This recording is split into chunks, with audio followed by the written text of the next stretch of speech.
요즘 미국 야구 보는 재미가 좀 있습니다. 한국 선수들이 잘하는 선수들이 있죠. 추신수하고 류현진이라는 선수가 있어서 참 야구 보는 재미가 좀 있는 것 같습니다.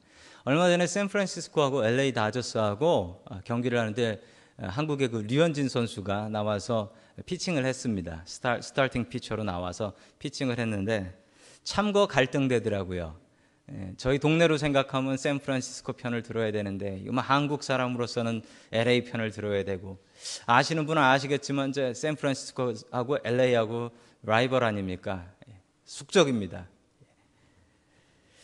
LA 감독이 이 매팅리라는 감독님이 계십니다. 던 매팅리라는 감독님이신데 이분이 아주 훌륭한 감독이세요. 그런데 훌륭한 감독이었는데 올해 처음에 시작할 때는 아주 좋지 않게 시작을 했습니다. 돈을 그렇게 많이 주고 훌륭한 선수들을 많이 사왔는데 서부지구 꼴찌 맨날 져요. 이기다가도 지고 맨날 져요. 하도 지니까 팬들이 뭐 트위터니 인터넷에다가 막 저 감독 갈아치워야 된다 이런 얘기 많이 올라왔고, 어떤 기자는 이런 기사를 썼어요. 저 그 기사 읽었습니다. 뭐냐면 22명의 선수를 바꿀 수 없으니 감독을 잘라야 된다. 감독을 바꿔야 된다. 보니까 찔끔하더라고요.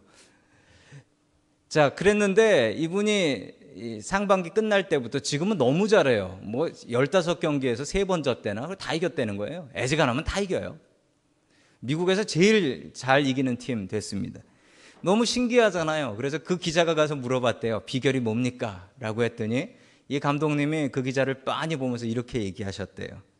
저는 페이스북, 트위터 같은 거 안 봅니다. 그리고 저 욕하는 신문도 안 봐요. 그렇게 얘기하면서 저는 들을 소리만 듣습니다. 저는 선수들의 소리를 듣고 내가 그때 뭘 해야 되는지 내 최선을 다할 뿐입니다. 라고 얘기했습니다. 여러분, 그렇습니다. 세상에 사람들의 이야기가 얼마나 많습니까? 여기 비즈니스 하시는 분들 계시죠? 비즈니스 하시는 분들, 이 손님은 와서 이렇다 그러고 저 손님은 와서 저렇다 그러고, 여러분 그 얘기 다 듣고 그 얘기 다 반영하십니까? 그렇지 않지요. 여러분, 다 들을 수 없다면 중요한 소리를 들어야 됩니다. 중요한 소리, 어떤 소리냐면 하나님의 말씀입니다. 하나님의 말씀이 우리의 삶의 가장 중요한 소리입니다. 사람들 소리 듣다가, 사람들 소리 기울이다가 하나님의 소리 놓치는 그런 어리석음을 범하지 마십시오. 바울은 하나님의 음성에 귀를 기울였던 사람입니다. 오늘 말씀을 통하여 우리가 하나님의 음성에 귀를 기울일 수 있기를 주님의 이름으로 간절히 축원합니다. 아멘. 첫 번째, 하나님께서 우리에게 주시는 말씀은 하나님의 경고를 무시하지 말라라는 말씀입니다. 하나님의 경고를 무시하지 말라. 이 바울이 전도 여행, 미셔너리 트립을 3번 갔습니다. 첫 번째, 두 번째, 세 번째. 자, 각 첫 번째, 두 번째, 세 번째를 마칠 때마다 마지막 파이널 데스티네이션은 항상 예루살렘이었습니다. 예루살렘으로 가서 그 미션 나갔던 것에 대한 리포트를 하고 예루살렘 교회에 서포트를 얻기를 원했던 것이었습니다. 자, 우리 지도를 보시면 그 3차 전도여행의 코스가 잘 나와 있습니다. 항상 전도여행을 인랜드로 쭉 돌아서 마지막에는 지쳤으니까 배를 타고 쭉 와서 예루살렘으로 들어갑니다. 거기 타이레라는 지방이 보이시죠? 제일 먼저 배가 내린 거, 거기가 우리 성경으로 되어 있는 두로라는 곳입니다. 거기서 옮겨가서 끝내는 예루살렘으로 들어가는 것이죠. 자, 그런데 이번에 들어가는 예루살렘은 1차, 2차 때 들어가는 예루살렘하고 사뭇 이 바울의 마음가짐이 달랐습니다. 바울의 마음가짐은 가서 선교한 것을 잘 보고해야지라는 마음이 아니고 가서 죽어야지 라는 마음을 가지고 갔던 것입니다. 왜 그랬냐면, 여러분, 바울이 이방인들에게 복음을 전했던 사람입니다. 이방인들에게 1차, 2차, 3차로 나눠서 가서 복음을 전했더니 이 외국인들이 예수님을 믿고 성령 체험을 하기 시작하는 거예요. 그것을 본 유대인들이 난리가 났습니다. 유대인들이, 야, 저놈이 외국인들한테 하나님을 전하고 예수라는 사람을 전하고 있다. 저놈을 잡아 죽여야 된다. 바울이 전도를 열심히 하면 할수록 유대인들은 이 바울 죽여야 된다라고 다짐하는 사람, 그리고 심지어는 바울을 죽이기 전에는 내가 먹지도 마시지도 않겠다고 하나님 앞에 맹세하는 사람들도 수십 명이 생겨났습니다. 자, 계속해서 우리 4절의 말씀을 같이 봅니다. 4절입니다. 시작. 우리는 두로에서 제자들을 찾아서 만나고 거기서 이래를 머물렀다. 그런데 그들은 성령의 지시를 받아서 바울에게 예루살렘에 올라가지 말라고 간곡히 말하였다. 아멘. 자, 배가 처음 내린 두로라는 곳에 갔죠. 두로라는 곳에서 이 제자들을 만나게 되는데, 제자들을 만나서 7일 동안 머무르는데, 오늘 성경 말씀이 이렇게 나옵니다. 그런데 그들은 성령의 지시를 받아서라고 이야기를 합니다. 여러분이 성령의 지시가 뭘까요? 성령의 지시를 두 가지로 생각할 수 있습니다. 첫 번째 성령의 지시는 바울이 예루살렘에 올라가면 잡혀 죽는다라는 얘기일 수 있고요. 두 번째는 바울이 예루살렘에 올라가면 죽으니 가서 말려라 라는 얘기일 수도 있습니다. 여러분, 어쨌든 간에 성령님께서 이 제자들과 바울에게 지시를 하셨습니다. 예루살렘에 올라가면 죽는다. 여러분, 하나님께서는 우리의 삶에 경고를 해 주시는 분이십니다. 우리의 삶에 미리미리 경고를 해 주시는 분이에요. 여러분, 우리가 하나님의 경고를 무시하면 안 됩니다. 하나님의 경고를 못 보는 분들이 있어요. 또 하나님의 경고를 보는데 아이고 뭐 이래서 죽겠어. 자비하신 하나님께서 날 죽이시겠어. 이거 큰 사고 나겠어. 무시. 그러고 내 마음대로 사는 사람도 있습니다. 여러분, 그러면 큰일 납니다. 하나님의 경고는 우리의 삶에 아주 중요한 것들입니다. 여러분, 그것들을 무시할 수 있습니다. 근데 무시하면 큰 코 다칩니다. 예전에 동인도에서 선교하시던 네덜란드 선교사님들의 이야기입니다. 열심히 선교를 하시던 선교사님들이 선교를 하시는데 갑자기 선교 도중에 전쟁이 났습니다. 동인도에 전쟁이 났고, 이 네덜란드 본국에서는 철수 명령, 이베큐에이션 오더를 내렸습니다. 철수하라. 모든 자국민들은 동인도에서 철수하시오. 그리고서 배를 일주일 뒤에 보내줄 테니까 준비해가지고 배 타고 다 네덜란드로 돌아오시오라는 명령을 내렸습니다. 자, 선교사님들도 어쩔 수 없이 떠나려고 작정을 하고 있는데 어느 선교사님 마음이 아주 찢어지듯이 아팠답니다. 내가 이렇게 원주민들한테 선교를 했는데 만약에 내가 내 목숨 살겠다고 내 나라로 돌아가면 저 영혼들은, 예수님도 모르는 저 영혼들은 저렇게 전쟁통에 죽지 않겠나? 저 죽으면 어떡하나? 나 하나 살자고 이 영혼 죽이겠는가? 내가 그러려고 선교사 됐는가?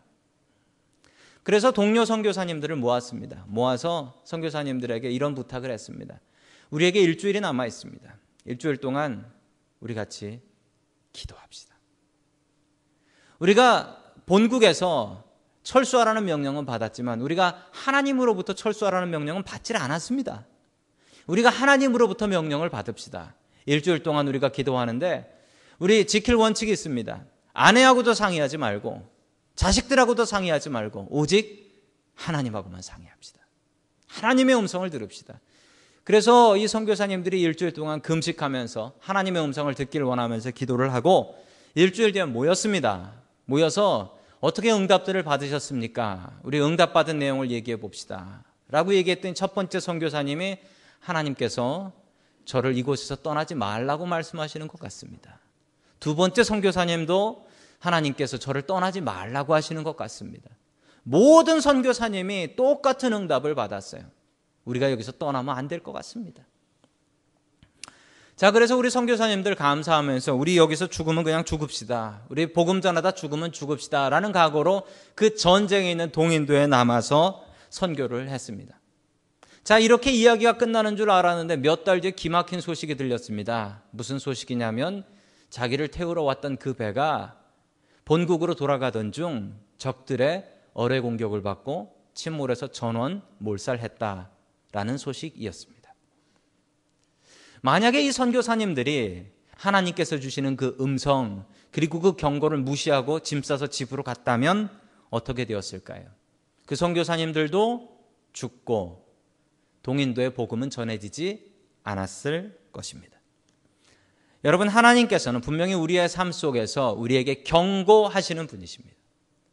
그 경고의 음성을 들으시길 원합니다. 만약 그걸 듣지 않고 무시한다면 여러분 우리의 인생에 어떤 결과가 벌어질지 알 수 없는 노릇이기 때문에 그렇습니다. 여러분 하나님의 음성에 귀를 기울이십시오. 사람의 음성이 아니라 하나님의 음성과 하나님의 경고에 귀를 기울일 수 있는 저와 여러분들 될 수 있기를 주님의 이름으로 간절히 축원합니다. 아멘. 두 번째, 하나님께서 우리에게 주시는 말씀은 편함보다 보람을 선택하라 라는 말씀입니다. 편함보다 보람을 선택하라.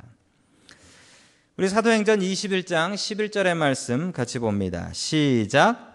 우리에게 와서 바울의 허리띠를 가져다가 자기 손과 발을 묶어서 말하였다.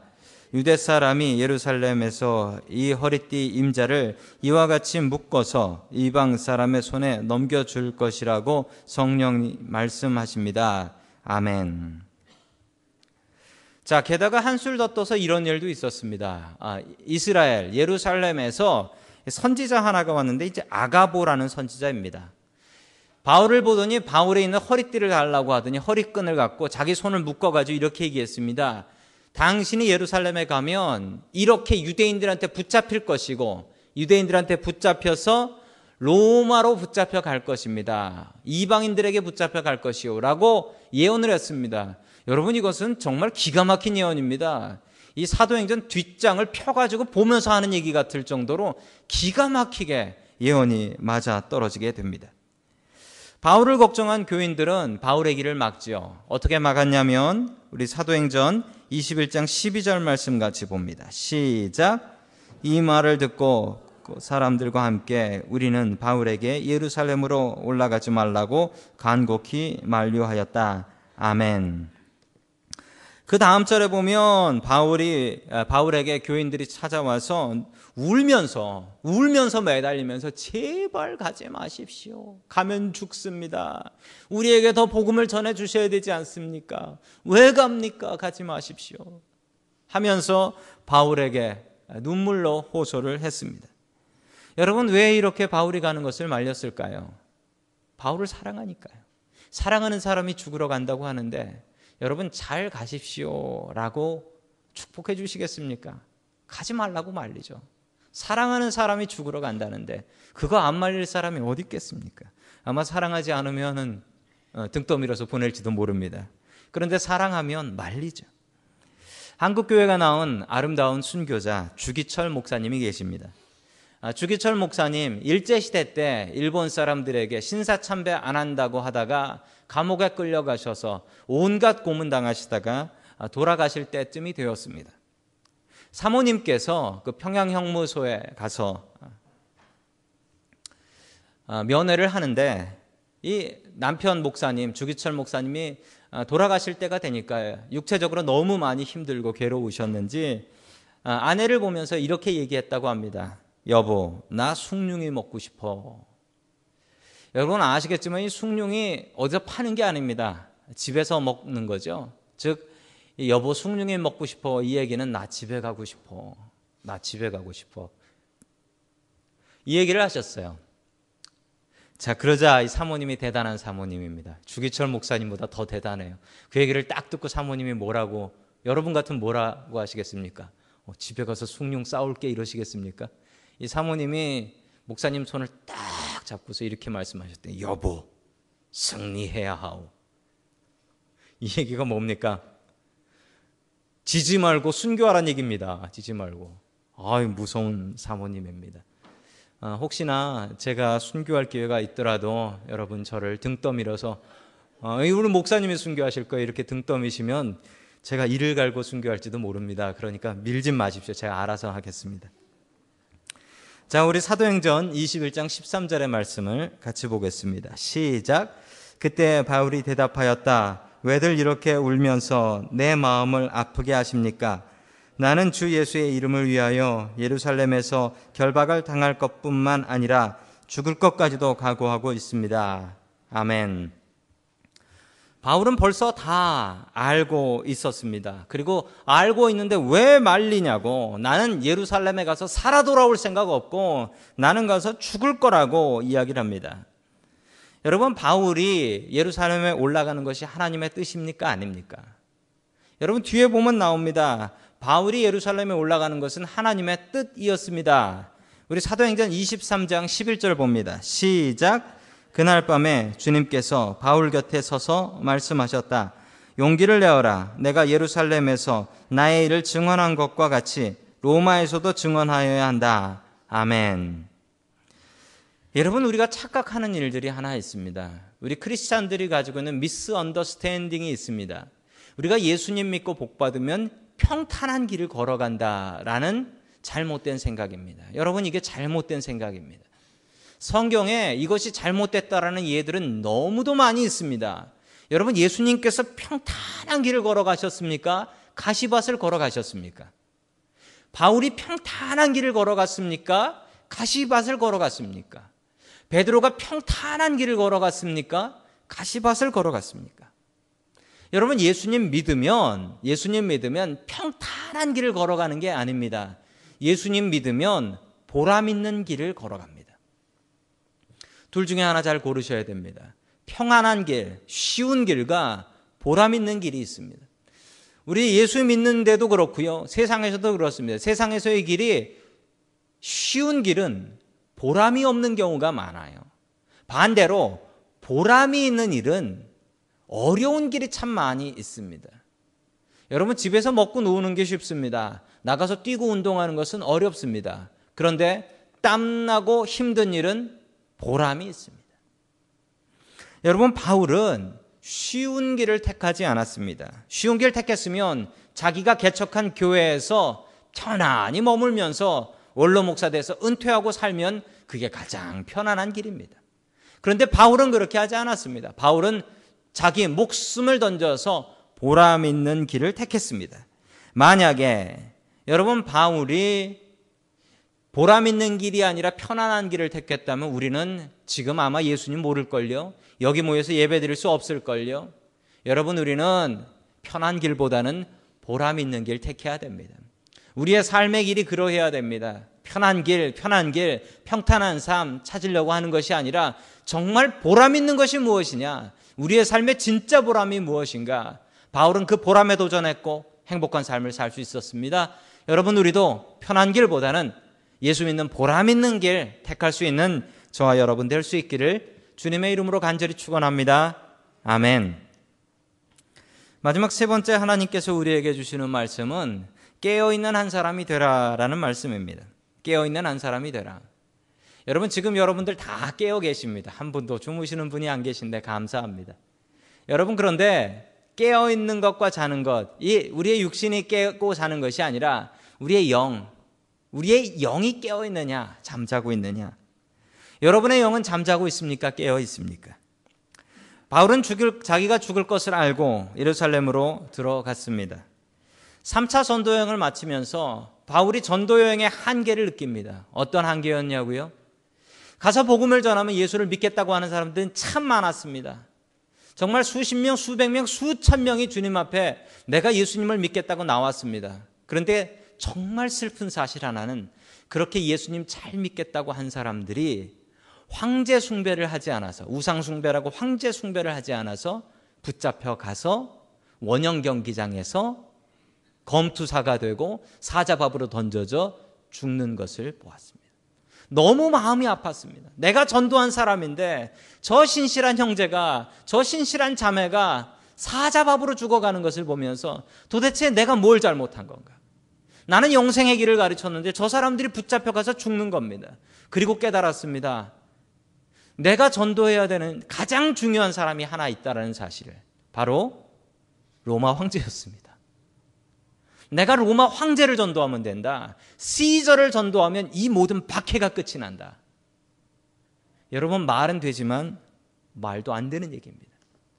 자기가 신이라고, 자기가 하나님이라고 하는 그 사람을 전도하겠다는 생각을 바울이 했습니다. 내가 시저만 전도하면 된다. 그래서 바울이 꾀를 냈습니다. 당시 로마 시리즌십을 가지고 있는 사람은 이 재판을 받을 권리가 있었고, 재판을 받을 때 만족스럽지 않으면, 지금은 우리 재판에서는 어떻습니까? 3번 받을 수 있고 마지막에는 저기 대법원 수프림 코트에 가서 받을 수가 있죠. 그게 권리죠.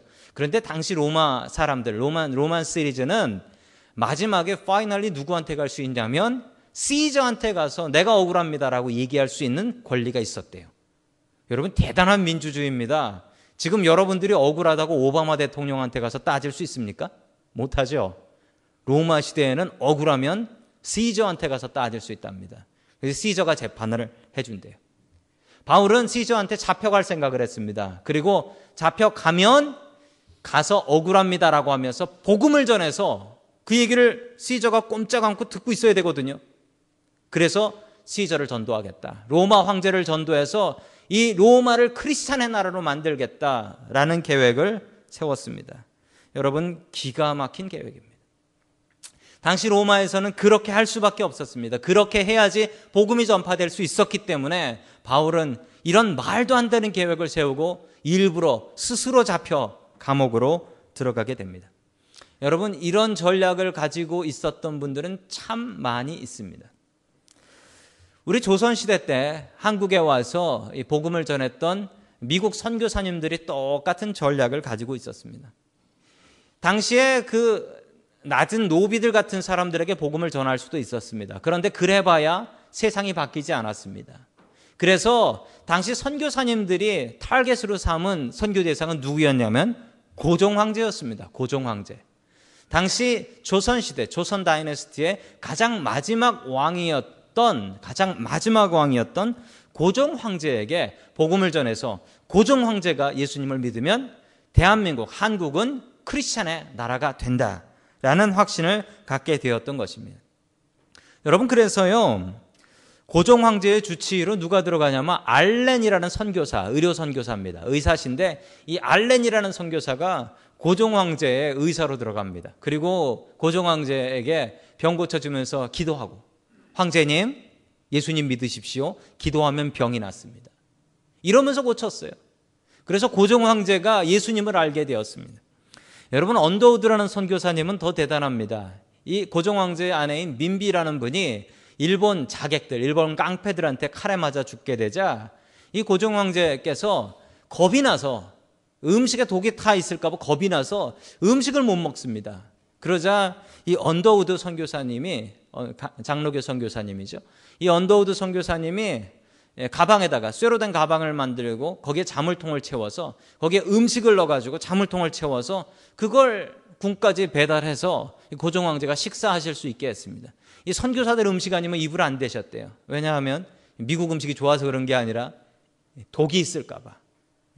이게 한국 최초의 철가방이라는 학설이 있습니다. 헐버트라는 선교사님은 더 대단하십니다. 이 선교사님은 감리교 선교사님인데 고종황제가 써준 편지를 가지고 몰래 편지를 가지고 헤이그 그리고 미국으로 가서 미국에 그 루즈벨트 당시 데오도르 루즈벨트라는 대통령이 계셨는데 그 대통령한테 한국이라는 나라가 있는데 이 나라가 일본에 의해서 강제로 식민지가 됐습니다. 꼭 살려주십시오 라고 얘기했다가 일본 사람들한테 미움을 사서 당시 영어 선생님이었는데 추방당했습니다. 그러자 미국 가서 신학교 다니면서 선교사로 다시 또 한국을 들어와요. 이분이 이승만 대통령의 초대로 1949년 8월 5일 그러니까 지금 이런 때예요. 참 더운 때잖아요. 이 86세 노인이 한국 가셨다가 일주일 만에 하늘나라 가세요. 일주일 만에 하늘나라를 가셨습니다. 이분이 이런 유언을 하셨습니다. 나는 웨스터민스터 사원에 묻히기보다 한국에서 묻혀 죽고 싶다. 소원하셨고 그 소원을 이루셨습니다. 그 서울 양화진에 가면 이 외국인들 특히 선교사님들의 공동 묘지가 있는데 그 묘지의 모습입니다. 헐버트 선교사님과 그 옆에 작은 묘지가 하나 있는데 그 묘지가 그 선교사로 오셔서 낳은 아들이 있었는데 그 아들이 1살 만에 죽었습니다. 그 죽은 1살 만에 죽은 선교사 아들 옆에 저렇게 묻혀 계세요. 한국 사람들보다 한국을 더 사랑했던 선교사님들입니다. 이분이 이렇게 고종황제를 전도하려고 애쓰고 수고했고 나라를 사랑했기 때문에 이 기독교라는 종교가 한국 속에 조선이라는 사회 속에 뿌리 깊게 들어갈 수가 있었습니다. 우리 다 함께 요한복음 12장 24절 말씀 같이 봅니다. 시작. 내가 진실로 너희에게 이르노니 한 알의 밀이 땅에 떨어져 죽지 아니하면 한 알 그대로 있고 죽으면 많은 열매를 맺느니라. 아멘. 여러분, 이 말씀 그대로입니다. 한 알의 밀이 땅에 떨어져 썩으니까 많은 열매를 맺을 수 있었다는 거예요. 바울이 그랬습니다. 바울이. 당시 사람들이 꿈도 꾸지 못했습니다. 어떻게 감히 시저를 전도할 생각을 해요? 그 사람은 신이고 하나님인데. 그런데 바울은 그 꿈을 꿨습니다. 자신의 목숨을 내어 던져. 실제로 바울은 로마로 들어갔고 로마에서 목이 베어져서 순교를 당했습니다. 여러분, 그 순교의 피는 그냥 끝나지 않았습니다. 서기 313년 콘스탄틴이라는 황제가 나는 예수 그리스도를 믿고 그리고 내가 통치하는 이 나라는 예수 그리스도의 나라다라고 선포해 버렸습니다. 바울이 죽은 뒤 250년쯤 뒤에 그의 순교의 피가, 그 열매가 기막힌 선교의 열매로 맺어지게 됩니다. 여러분, 한 사람이 깨어있는 게 무슨 의미가 있냐고요? 여러분, 한 사람이 깨어있으면 모두를 살릴 수가 있습니다. 여러분, 제가 어릴 적에는 연탄을 뗐습니다. 연탄. 그래서 제 별명이, 어릴 적 별명이 동원 연탄이었습니다. 얼굴 꺼먹고 이름이 동원이라고 해서 다들 동원 연탄이라고 불렀습니다. 한 번은 저희 교회 고등부 선생님이 저보고 이렇게도 말씀하셨습니다. 아버지 연탄 배달 잘 하시냐라고도 한번 진지하게 이야기하시더라고요. 그래서 저희 아버지 연탄 배달 안 하시는데요 라고 했더니, 야, 이놈이 아버지 직업을 천대하네 라고 하면서 혼난 적도 있었습니다. 그 선생님은 지금도 저희 아버지 연탄 배달 하시는 줄 압니다. 이름 때문에 오해입니다. 그런데 여러분, 연탄 떼는 집도 두 종류가 있었습니다. 아십니까? 그 연탄도요, 연탄 구들이 있고 잘 사는 집은 연탄 구들이 아니라 뭡니까? 연탄 보일러였습니다. 저희 집은 연탄 구들이었습니다. 제가 그 장판 들춰봤다가 깜짝 놀랐습니다. 엄마, 왜 우리 집엔 금이 이렇게 많아요? 집이 완전히 금광이에요. 보통 거기 금이 가잖아요. 금이 가면 거기다가 은박지 테이프로, 냄비 붙이는 은박지 테이프로 붙여놓고 그랬습니다. 한 번은 잠을 잤는데 아침에 일어나니까 어머니가 따귀를 때려요. 일어나라고. 그래서 왜 따귀를 때리고 날리신가? 그랬더니 연탄가스가 샜어요. 연탄가스가 샜는데 어머니가 그 당시에 교회에서 철야하면서 사셨기 때문에 어머니가 철야하고서 집에 와보니까 다들 가족들이 연탄가스 먹고 있더라는 거죠. 그래가지고 따귀 맞고 일어나가지고 정신 못 차리고 있는데, 이 정신 못 차리면 또 그때 TV에서 이런 거 알려줬다고요. 식초를 코에 대고 있으라고. 그래가지고 우리 가족들 다 아침 내내 식초 코에 대고 이러고 있었다고요. 그래서 살았어요. 만약에 그때 한 명이 깨어있지 않았다면 아마 다 죽었겠죠. 하나 깨어있는 게 무슨 소용이 있냐고요? 여러분, 한 명 깨어있으면 다 살 수 있습니다. 바울이 그랬습니다. 여러분의 가정에 문제가 있습니까? 그러면 어떻게 해야 될까요? 불평하면 해결날까요? 아니요. 여러분 하나가 깨어있으면 됩니다. 교회에 다락방에 문제가 있으면 어떻게 해야 될까요? 불평하면 될까요? 아니요. 여러분 하나가 깨어있으면 됩니다. 여러분 직장과 사업장에 문제가 있으면 어떻게 해야 될까요? 불평하면 해결날까요? 아니요. 나 하나가 깨어서 한 알에 썩어진 밀알이 되면 됩니다. 예수님께서 자신을 썩히셔서 우리를 살리셨습니다. 바울도 그랬습니다. 여러분, 이제 우리를 그렇게 부르고 계십니다. 여러분, 그 부르심에 응답하시고 깨어있는 한 사람, 나 하나를 통해서 변화된다, 내가 깨어있는 한 사람 되겠다라는 다짐 갖고 살아갈 수 있기를 주님의 이름으로 간절히 축원합니다. 아멘.